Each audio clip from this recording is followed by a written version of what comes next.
Assalamualaikum warahmatullahi wabarakatuh. Madayaw, umayong gabi kaninyong tanan. Magandang gabi sa inyong lahat. Una na sa lahat, ialay natin ang pasasalamat sa Diyos para sa araw na ito. Mama. Pangalawang pagpapasalamat ay sa inyong lahat na nasa ilalim ng ulan, gutom, walang ayuda, naipit sa traffic, Yes! Totoo! hindi pumasok sa trabaho. Ngunit ibinigay ninyo ang panahon para sa aming lahat ngayong gabi. Maraming salamat sa inyo. I love you, Duterte! Ang susunod na pagpapasalamat ay sa PDP dahil binigyan nila ako ng pagkakataon sa rally nila ngayon. Maraming salamat sa inyo. Ang sunod na pagpapasalamat ay mula kay Pangulong Rodrigo Duterte. Sa inyong pagmamahal, sa inyong patuloy na suporta at pagdarasal na siya ay maibalik dito sa ating bayan. Maraming salamat. Ang susunod na pagpapasalamat ay mula sa akin sa patuloy ninyo na suporta sa akin at sa aking mga kasamahan sa opisina ng Pangalawang Pangulo. Maraming salamat. Amen! At ang huling pagpapasalamat ay mula sa aming pamilya. Dako kaayo ang amuang utang nga kabubuton kaninyong tanan sa oportunidad na ginahatag ninyong kanamo nga makaserbisyo sa atuang nasod. Daghan salamat. Ang pwesto na kinatatayuan ko ay hindi para sa akin. Ito ay para sa Pangulong Rodrigo Duterte. Pero tinawag ako ng tadhana dahil kinidnap ang tatay nating lahat.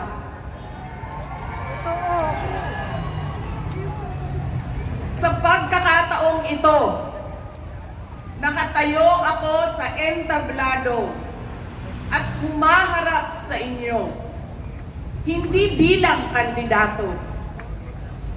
Ako si Inday Sara, isang botanteng nagmamahal sa ating bayan at natatakot para sa ating kinabukasan.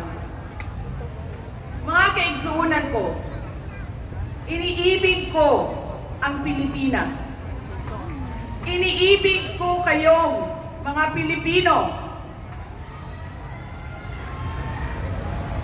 Kailabutan ako!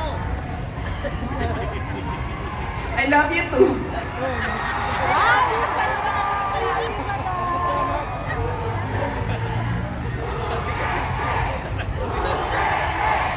Duterte!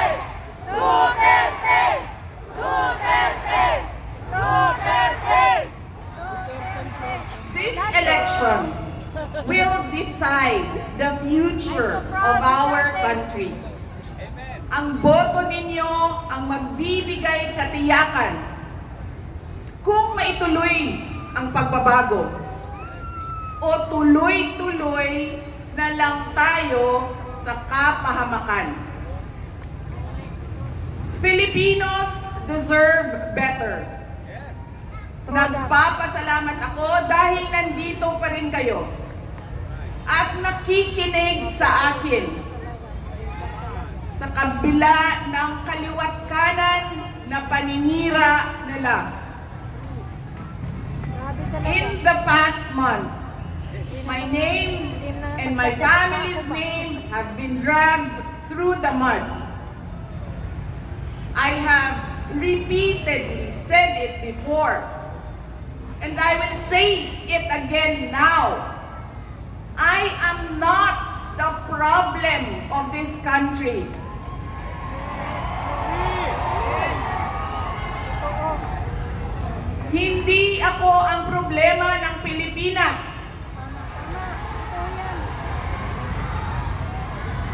Hindi Duterte ang problema ng Pilipinas. Wow!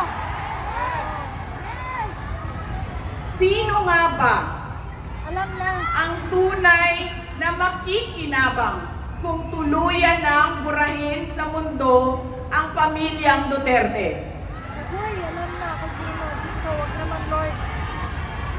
Hindi ang mga Pilipino. Lalo nang hindi makikinabang ang mga biktima sa krimen, Tama. mga walang trabaho, mga naghihirap, o maging ang mga nagugutom. What we are witnessing is a systematic demolition job against political opponents that once dared to put the country first, even if it meant going against the most powerful interests in our homeland. Sa kasamaang palad, iniluklok natin ang isang leader na walang kakayahang maintindihan ang tunay na kalagayan ng mga Pilipino. At higit sa lahat, hindi kayang magdesisyon para sa kapakanan ng sambayanan. Walang alam eh. Ano magdidesisyon? Bobo eh. Sarili lang na. Pinagbabayaran natin ngayon ang pagpili ng maling leader. Nakikita natin ang lantaran at walang pakundangang paglabag sa ating saligang batas. Pinamumunuan din tayo ngayon ng isang taong patuloy pa rin tumatanggi, sumailalim sa isang pampublikong hair follicle drug test. Oh, di ba? Wrong positive. Kaya magdala. At nagsinungaling sa 20 pesos ang bigas. Sama natin. Ang masakit pa, nakuha nilang kidnapin ang dating Pangulo. At dali-dalian nilang itinapon sa ibang bansa upang litisin ng mga dayuhan. Ngunit, higit pa sa mga kabiguang ito ay isang mas malalim na pambabastos at panghiinsulto sa ating mga Pilipino.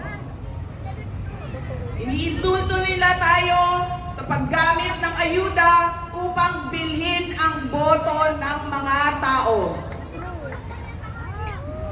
Ang ayuda ay hindi naman likas na masama. Sa katunayan, marami ang natulungan ito noong panahon ng pandemya.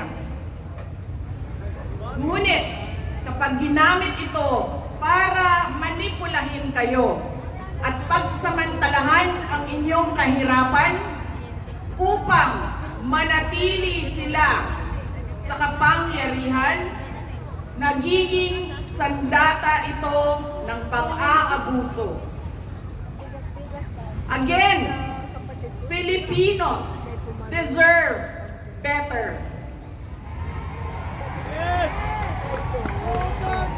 We must return to long-term, concrete programs, not short-term dole-outs that are being abused by those in power. Ang kailangan ng Pilipino ay isang mabisang food security program. Isang programa na tutugon sa problemang pinakamalapit sa bituka, ang gutom. Ang kailangan ng Pilipino ay isang modernong hybrid education system na nakasandal sa pagtuturo ng disiplina